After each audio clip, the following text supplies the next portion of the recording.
चलिए बिना किसी देरी के इस विश्लेषण की शुरुआत करते हैं।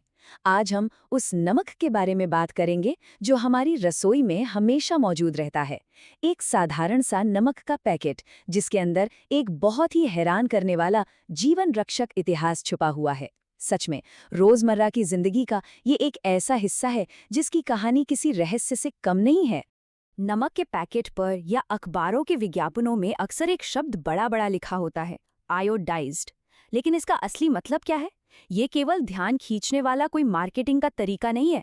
इस छोटे से शब्द के पीछे एक बहुत बड़ा ऐतिहासिक और वैज्ञानिक कारण छिपा है। आइए देखते हैं कि ये लेबल आखिर इतना मायने क्यों रखता है। इस पूरी बात को गहराई से समझने के लिए हमें थोड़ा पीछे 1960 के दशक में जाना होगा। उस वक्त भारतीय वैज्ञानिकों के सामने एक अचानक आई बहुत बड़ी मेडिकल इमरजेंसी खड़ी हो गई थी।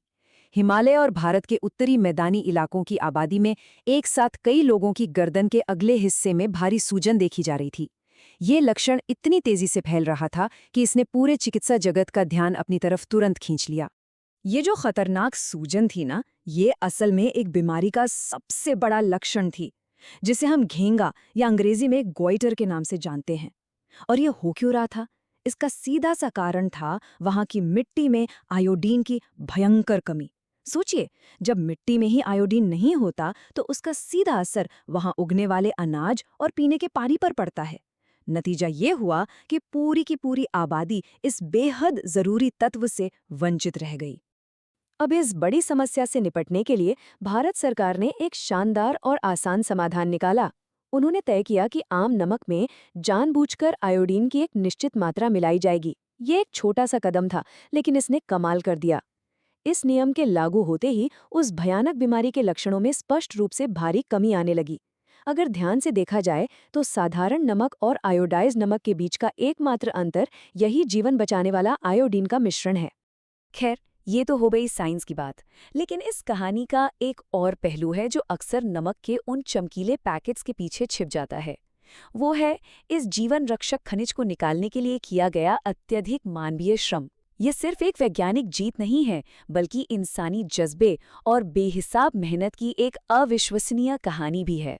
इस साधारण से दिखने वाले नमक को पाने का जो तरीका है वो सदियों पुराना है।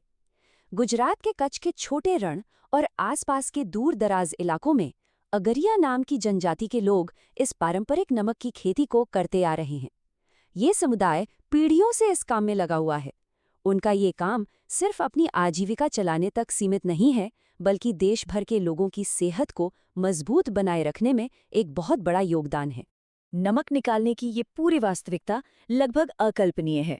समंदर के खारे पानी से इस सफ़ेद नमक को निकालने के लिए ये समुदाय रेगिस्तान की उस जला देने वाली गर्मी में पूरे 8 कष्टदायी महीने बिताता है। ये किसी भी इंसान की बर्दाश्त के बाहर की मेहनत है। डाइनिंग टेबल पर रखे उस शुद्ध नमक के पीछे की ये चिलचिलाती धूप और अटूट समर्पण एकदम अलग ही सच्चाई बयां करते हैं। तो आखिर में इस चर्चा से ये सबसे बड़ा और महत्वपूर्ण विचार निकल कर आता है। जब खाने का स्वाद बढ़ाने के लिए नमक की बस एक चुटकी रोजाना छिड़की जाती है, तो क्या कभी रेगिस्तान की उस भीषण गर्मी, अगर यह समुदाय के पसीने और एक विनाशकारी बीमारी पर पाए गए उस ऐतिहासिक जीत पर ध्यान जाता है? एक बहुत ही गहरा इंसानी संघर्ष है जो नमक के हर छोटे दाने में हमेशा के लिए समाया हुआ है। उम्मीद है कि इस विश्लेषण के बाद इस साधारण सी सामग्री को देखने का नजरिया हमेशा के लिए बदल जाएगा।